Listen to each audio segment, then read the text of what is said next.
आप सभी का स्वागत है अपनी इस नई क्लास में। आपने सुना ही होगा कि विकसित भारत जी राम जी विधेयक जो है सरकार ने हाल ही में पास किया है। तो ग्रामीण क्षेत्रों में विशेष रूप से ये बात देखने को मिल रही है कि जो नरेगा योजना है उसको सरकार ने बंद कर दी है। ठीक है, इस तरह का रिमोर्स भी चल रहा है। तो कहीं ना कहीं जो नरेगा योजना से अपना रोजगार प्राप्त कर रहे थे उनके मन में एक अनिश्चित आशंका आ गई है कि अब हम कहाँ जाएंगे रोजगार के लिए। तो उसी चीज़ को क्लियर करने के लिए हम ये वीडियो लेके आए हैं। दूसरा, आपके एग्जाम की दृष्टि से भी बहुत इंपॉर्टेंट ये रहने वाला है, इसलिए हम इसके प्रावधान को समझ लेते हैं। बहुत बड़ा परिवर्तन है।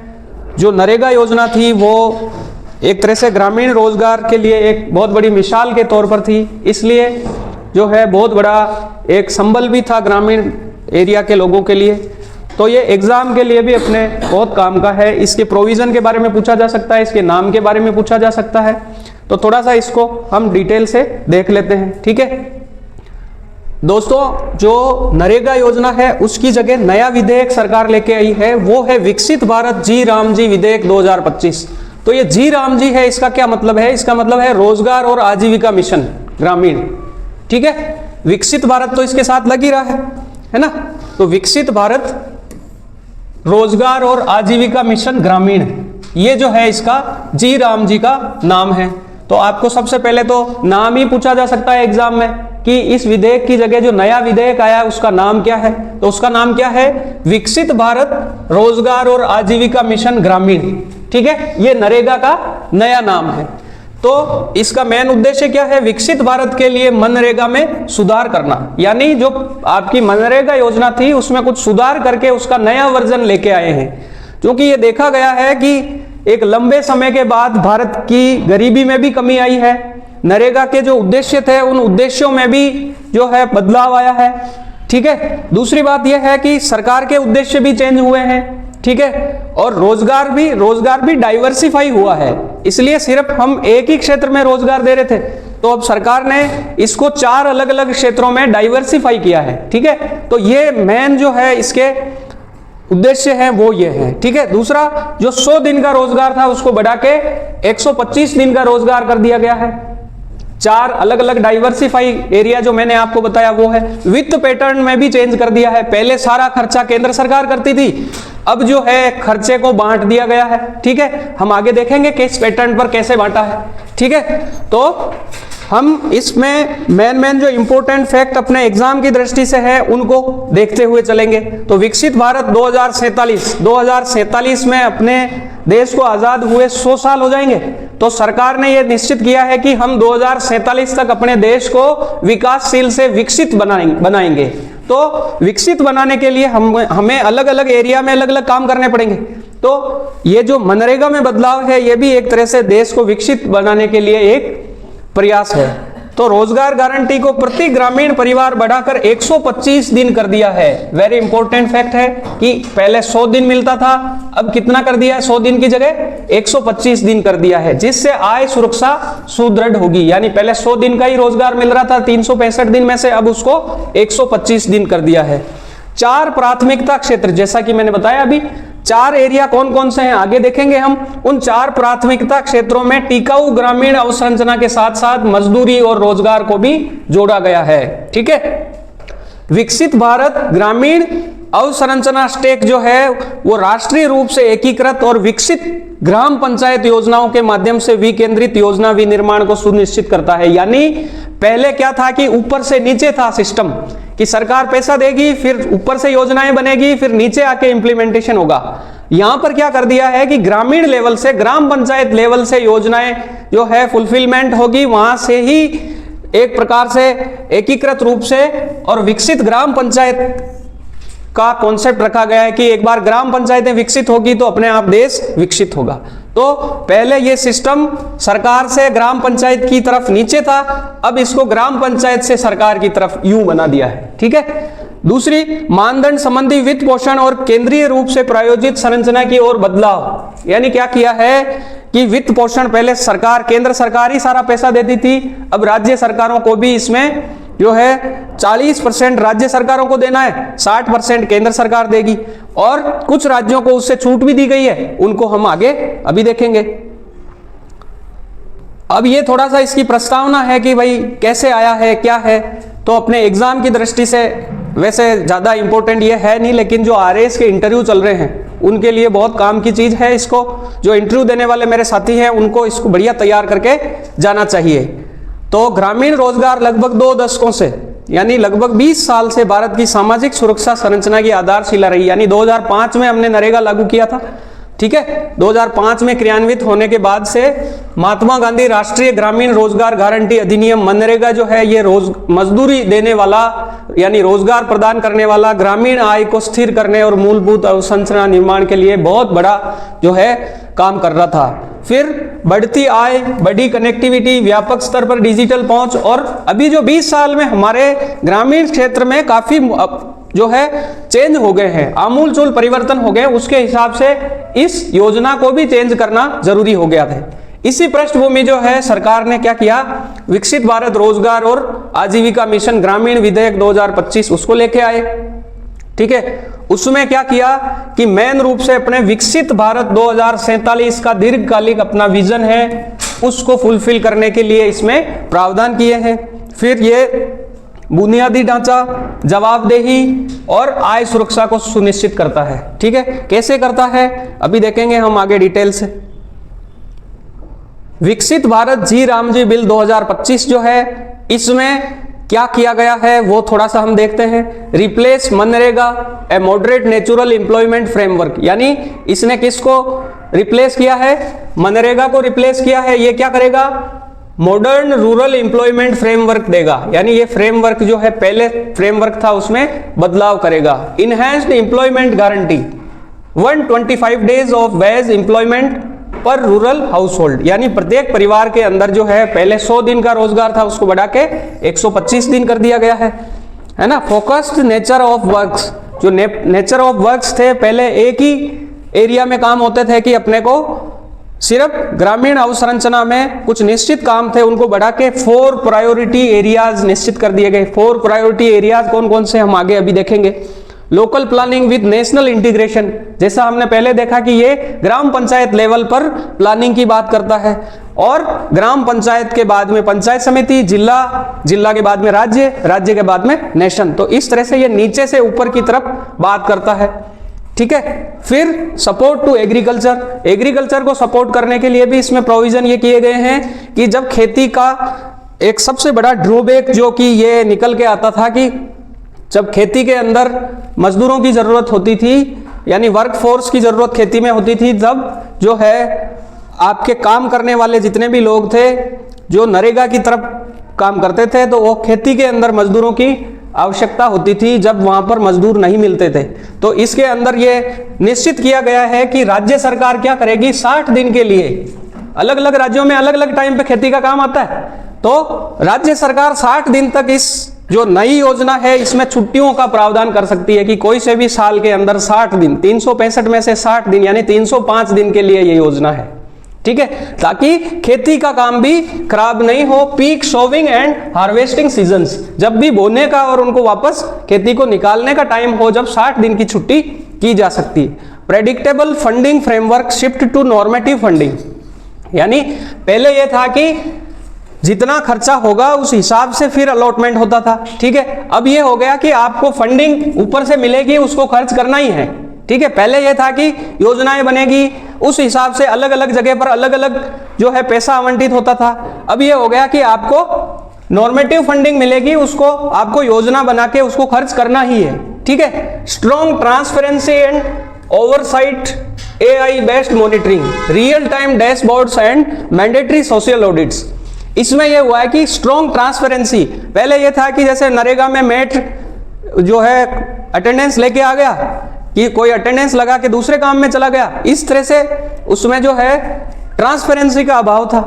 लेकिन अब क्या कर दिया है कि स्ट्रॉन्ग ट्रांसपेरेंसी लेके आ गए, यानी बायोमेट्रिक और जियो टैग से अटेंडेंस होगी ताकि इसमें भ्रष्टाचार और घपलेबाजी नहीं होगी।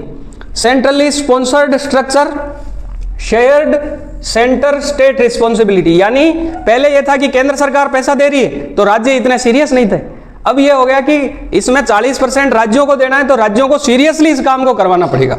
तो ये इसके कुछ फीचर्स थे जो हमने देखे।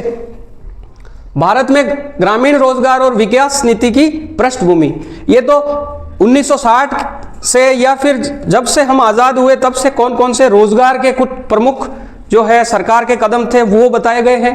इनको थोड़ा शॉर्ट में देख लेते हैं। कौन से? ग्रामीण श्रम बल कार्यक्रम 1960, ठीक है। ग्रामीण रोजगार के लिए क्रेश स्कीम 1971, 1980, 1990, ये अलग अलग चीजें जो है अलग अलग आपके स्कीम्स। जवाहर रोजगार योजना, फिर इसको विलय करके 1999 में दूसरी स्कीम जो लेके आ गए थे। इस तरह से आपके 2005 में मेन बड़ी स्कीम जो है वो क्या थी? नरेगा थी। नरेगा के बाद में वापस जो है हमारी ज़रूरत के हिसाब से हम वापस इसको चेंज किया। तो ये नरेगा थी, ये 100 दिन की गारंटी वाला था जैसा हमने अभी चर्चा की है, ठीक है। 2025-26 के बीच महिलाओं की सहभागिता जो है वो 48% से धीरे धीरे बढ़ के 58.15% हो गई। आधार सीडिंग में तेजी से बढ़ोतरी हुई। ये सारी जो है इसके बैकग्राउंड्स जो है वो दिए हुए हैं, ठीक है। ये मैं आपको PDF शेयर कर दूंगा, आप इसको डिटेल से पढ़ना। हम जो मेन इंपॉर्टेंट चीज है उसको देखने जा रहे हैं। तो रोजगार के लिए विकसित भारत गारंटी और आजीविका मिशन ग्रामीण विधेयक है, इसने क्या किया कि व्यापक कानूनी बदलाव किए। क्या बदलाव किए? 6% जो प्रशासनिक व्यय था आपका क्रियान्वयन व्यय, उसको बढ़ा के 9% कर दिया। पहले जो है इसका प्रशासनिक व्यय कितना था? 6% था, उसको बढ़ा के 9% कर दिया। यानी योजनाएं बनाना, प्रशासन पर खर्च करना, ये सारी चीजें जो है वो 6% ही कुल बजट का खर्च करते थे, उसको 9% कर दिया। जिससे कर्मचारियों को भर्ती करने, उनको सैलरी देने, प्रशिक्षण, तकनीकी क्षमता, इसमें क्या होगा? बदलाव आएगा। ज्यादा पैसा खर्च होगा तो ज्यादा इफिशियंसी आएगी, ज्यादा अच्छे से मदद मिलेगी, ठीक है। फिर नए वैधानिक ढांचे का औचित्य क्यों है भाई? क्यों लेके आए इसको? सुधार की आवश्यकता बड़े सामाजिक आर्थिक बदलावों के लिए है। जैसे मनरेगा आपका 2005 में आया था, लेकिन अब ग्रामीण भारत रूपांतरित हो गया है, यानी ग्रामीण भारत में काफी चीजें बदल गई है। जो हमने पहले चर्चा की वही बात वापस है। 27.1% जो है गरीबी थी 2011-12 में, वो घट के 22-23 में 5.3% हो गई है। यानी गरीबी की जो परसेंटेज को अगर देखें तो बहुत ज्यादा गरीबी का परसेंटेज कम हुआ है। यानी 2011-12 में 27.1% था, जो अभी घट के 5.3% हो गया। तो उसी हिसाब से हमें कानून में भी बदलाव करना पड़ेगा, ठीक है। इसीलिए फिर सरकार जो है जी राम जी विधेयक 2025 लेके आई। अब इस विधेयक की डिटेल में विशेषताएं हम देख लेते हैं, क्या क्या विशेषताएं हैं। एम्प्लॉयमेंट गारंटी 125 दिन, ये हम बात पहले कर ही चुके हैं। दूसरा, anchoring rural asset creation. Rural asset creation जो है पहले लिमिटेड था कि आप पक्के निर्माण कार्यों पर खर्च नहीं करेंगे, सिर्फ आपको अनस्किल्ड लेबर में भी पैसा खर्च करना है। अब आप 4 अलग अलग एरियाज है, उनमें जो है डाइवर्सिफाइड असेट क्रिएशन कर सकते हैं, यानी नई चीजें कर सकते हैं। Accountability through planning technology and institutions, यानी टेक्नोलॉजी के माध्यम से अकाउंटेबिलिटी हो गई, यानी जवाबदेहिता फिक्स हो गई है कि अब आप रजिस्टर में हाजिरी भर के घर नहीं जा सकते, अब वहां पे आपको बराबर रहना पड़ेगा। एक दिन में 3 बार अटेंडेंस होगी। इस तरह से इसमें अकाउंटेबिलिटी बढ़ गई है। यह विधेयक प्रत्येक वित्तीय वर्ष में ऐसे ग्रामीण परिवारों को जिनके वयस्क सदस्य स्वेच्छा से बिना कौशल, ये योजना किसकी है? जो बिना कौशल है, जिनके पास एडिशनल कोई भी योग्यता नहीं है, जो कुछ दूसरा काम नहीं कर सकते, उनके लिए तो 125 दिन की मजदूरी की गारंटी ये देता है। पहले कितनी थी? 100 दिन की थी, अब कितनी कर दी? 125 दिन की कर दी है, ठीक है। बुआई और कटाई के व्यस्त टाइम में हमने पहले चर्चा की थी कि 60 दिन के लिए नो वर्क पीरियड हो सकता है, तो 305 दिनों के लिए 125 दिन की गारंटी, यानी 365 दिन पहले थे और 100 दिन रोजगार, और अब 305 दिन और 125 दिन, तो रोजगार का परसेंटेज बढ़ गया है। ये हम चर्चा पहले कर चुके थे, ठीक है। काम करने के लिए 15 दिन के भीतर जो है आपको रोजगार दे दिया जाएगा। 4 जो एरिया मैंने आपको अभी बताया था, हमने डिस्कशन किया था कि 4 एरिया में इसको डाइवर्सिफाई किया है। उसमें पहला एरिया है आपके जल संबंधी कार्यों के माध्यम से जल सुरक्षा, यानी वाटर शेड से रिलेटेड काम भी इसमें हो सकेंगे। अब मुख्य ग्रामीण अवसंरचना, उससे संबंधित काम भी हो सकेंगे। अब ये क्या होगी? ये ग्राम पंचायत अपने हिसाब से डिसाइड कर लेगी। कौन डिसाइड करेगी? ग्राम पंचायत डिसाइड करेगी कि ग्रामीण अवसंरचना में उनको कहां कहां पर क्या लगाना है। आजीविका से संबंधित बुनियादी ढांचा, पहले यह था कि आप फिक्स चीजें नहीं बना पाते थे, अब मजदूरी पर ही पैसा खर्च करना पड़ता था। अब आप बुनियादी ढांचे से रिलेटेड जैसे रोड वगैरह हो गए, कोई पक्का निर्माण हो गया, वो कर सकते हैं। मौसम में बदलाव के असर को कम करने के लिए भी विशेष कार्य जो है इसमें किए जा सकते हैं। ये 4 एरिया जो है, ये पहले एक एरिया था, उनको डाइवर्सिफाई करके 4 एरिया में इनको कर दिया गया है। बाइंडिंग विजिट Bharat national rural infrastructure stack, तो ये आपके ये चारों एरिया जो कि अभी हमने चर्चा की है उसकी ही स्लाइड जो है बता रखी है, ताकि आप ग्रामीण एरिया में इन चारों एरिया के अंदर काम कर सकते हो। सृजित सभी परिसंपत्तियों को विकसित भारत राष्ट्रीय ग्रामीण अवसंरचना से जोड़ा गया है। ठीक है, विकसित ग्राम पंचायत योजनाएं, जैसा हमने पहले चर्चा की कि ग्राम पंचायतों को विकसित करने के लिए सरकार ने योजना बनाई है, ताकि अपने आप 2047 तक अपना भारत देश वो विकसित हो सके। मनरेगा बनाम विकसित भारत जी राम जी विधेयक, यानी दोनों में बदलाव क्या है वो देखते हैं हम। वैसे हम देख ही चुके हैं, लेकिन 100 डेज ऑफ वेज एम्प्लॉयमेंट पर रूरल हाउस होल्ड, यानी पहले 100 दिन का रोजगार था, अब 125 दिन का हो गया। पहले मल्टीपल एंड स्केर्ड कैटेगरीज थी, अलग अलग कैटेगरीज जिसकी कोई निश्चित वो नहीं थी। अब 4 क्लियरली डिफाइंड प्रायोरिटी क्षेत्र जो है हमने फिक्स कर दिए। फिर centre board unskilled wage cost, यानी बियर्स, यानी सेंट्रल जो है बियर करता था सारी कॉस्ट को, अब क्या कर दिया है स्टेट कॉस्ट शेयरिंग, यानी 60:40, यानी 60 तो केंद्र करेगा और 40 राज्य करेंगे। ठीक है, और जो स्टेट ऐसे हैं कि पहाड़ी एरिया है, मरुस्थलीय एरिया है, तो उसमें 90% कौन भी बियर करेगा, केंद्र करेगा, और 10% राज्य करेंगे। इस तरह से इसको no explicit statutory pause window, यानी इसको रोकने का कोई भी प्रावधान पहले नहीं था, लेकिन अब 60 दिन के लिए इसको रोक सकते हैं, यानी छुट्टी हो सकती है जब खेती में हाई प्रायोरिटी टाइम हो। डिमांड बेस्ड फंडिंग, यानी पहले डिमांड करनी पड़ती थी, उसके बाद फंडिंग होती थी, अब फंडिंग दे दी जाएगी, आपको उसको खर्च करना है। हम पहले चर्चा कर चुके, नॉर्मेटिव फंडिंग जो है वो हो गई है। ग्राम पंचायत प्लानिंग इज सेंटर्ड, पहले ग्राम पंचायत सेंट्रली, मतलब ग्राम पंचायत को ही प्लानिंग करनी थी, अब क्या हो गया institutional based coverage and infrastructure planning, यानी आप अलग अलग जो है जिम्मेदारियां निश्चित कर दी गई है इसमें। ठीक है, देखते हैं नेक्स्ट फाइनेंशियल ढांचा, ये हम देख ही चुके। राज्य एक मानक आवंटन के माध्यम से लागत और जिम्मेदारी दोनों को साझा करेगा, क्योंकि 40% राज्य को भी देना है और पैसा केंद्र ने दे दिया, अब खर्च करने की प्लानिंग राज्य को बनानी, तो राज्य की जिम्मेदारी यहां पर क्या हो गई, बढ़ चुकी है। ठीक है, वही बात है। फिर अगर अपन इसके खर्च की बात करें तो 1,51,282 करोड़ रुपए है ना, प्रशासनिक और सारी नीतियों पे। इनमें केंद्र का अनुमानित हिस्सा 95,69,231.23 करोड़ रुपए, ये जो है केंद्र का पहले ये हिस्सा था। अब उसको क्या किया, राज्य पर अनुचित वित्तीय बोझ नहीं पड़ेगा, क्योंकि केंद्र भी इतना ही खर्च अभी भी करेगा। तो कहने का मतलब राज्य जो एक्स्ट्रा खर्च करेंगे ना, वो एक्स्ट्रा राज्य के विकास पर ही खर्च होगा, यानी केंद्र ने अपना कोई 40 और 60 का अनुपात है, उसमें केंद्र ने अपना कोई खर्चा कम नहीं किया है, बल्कि खर्चा केंद्र ने बढ़ाया ही है। ठीक है, तो ये अतिरिक्त खर्चा जो है ये कहां पर जाएगा, 60 और 40 के मानक लागत साझाकरण अनुपात, जो कि अपन ने चर्चा की है, पूर्वोत्तर पहाड़ी हिमालयी राज्य है उनके लिए 90:10 है, और जो केंद्र शासित प्रदेश है वहां पर 100% केंद्र देगा। तो इस तरह से इसमें बदलाव कर दिया है।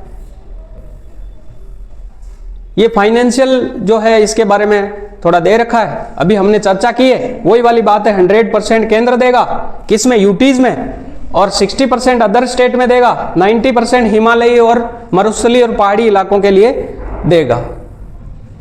तो ये रूरल इकोनॉमी को कैसे बूस्ट करेगा वो आपको बता रखा है। रोजगार सृजन, पानी से जुड़े काम, कृषि, भूजल सुधार, इनमें जो है सुधार आएगा, ये इसके फायदे बता रखे हैं। ग्रामीण बुनियादी ढांचा जो है, निवेश से बाजार तक पहुंच आसान होगी। ठीक है, आजीविका बुनियादी ढांचा, आय विविधीकरण, लोगों की आय बढ़ेगी, है ना, मृदा संरक्षण होगी, बाढ़ जल निकासी से संबंधित काम हो पाएंगे नरेगा से, नरेगा की जगह जो जी राम जी बिल है उसमें मृदा संरक्षण हो पाएगा। 125 दिनों की मजदूरी से रोजगार की गारंटी, घरेलू आय को बढ़ाएगी। इतने फायदे जो है इसके हैं। डिजिटल उपस्थिति, मजदूरी भुगतान और डेटा संचालित योजना के माध्यम से प्रवासन को कम करने में मदद मिलेगी। यानी लोग बाग अपनी ग्राम पंचायत में ही उनको रोजगार मिल जाएगा तो वो प्रवासन नहीं करेंगे। जैसे काम करने के लिए लोग राजस्थान से गुजरात वगैरह बाहर जाते हैं तो वो रुकेंगे। ये फार्मर्स को भी बेनिफिट होंगे कि 60 दिन के लिए छुट्टी मिल जाएगी, उससे उनको मजदूर मिलने में आसानी हो जाएगी। ठीक है, तो इस तरह से ये प्रोविजन इसमें किए गए हैं। सार्वजनिक कार्यों में राज्य अधिसूचित ठहराव हो जाएगा, इससे कृषि भी अधिक श्रम उपलब्धता से लाभ हो जाएगा। सुनिश्चित श्रम उपलब्धता यानी 60 दिन की छुट्टी, राज्यों को अधिकार है कि वो कब इस छुट्टी को रखते हैं। अगर कोई भी राज्य अगर मजदूरों को मजदूरी भुगतान नहीं कर पाता है तो 15 दिनों के बाद जो है उनको बेरोजगारी भत्ता मिलना शुरू हो जाएगा, बेरोजगारी भत्ता भी मिल जाएगा। वैसे ही प्रावधान है जो पहले थे, लेकिन इसमें कुछ नए चेंज जो है किए गए हैं। ठीक है, ये आप देख सकते हैं। इसका मैं आपको बेनिफिट ऑफ लेबरर्स को क्या बेनिफिट होंगे वो चीज दे रखी है। आपको पीडीएफ शेयर करूंगा, इसको आप शिद्दत से एक बार और पढ़ सकते हैं। Predictable work availability through advance local planning, advance local planning से उनको काम मिल जाएगा। लीगल प्रोटेक्शन उनको मिल जाएगा थ्रू मैंडेटरी अनएम्प्लॉयमेंट अलाउंस, यानी अगर जो है राज्य आपको रोजगार नहीं दे पाता है तो बेरोजगारी भत्ता मिल जाएगा।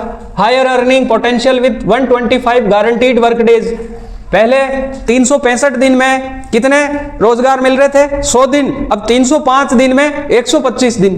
ठीक है, timely and transparent digital wage payment, पहले जो है केस में भी पैसा दिया जाता था, बाद में हालांकि खाते से डिजिटल पेमेंट से अब 100% जो है आपका डिजिटल पेमेंट होगा।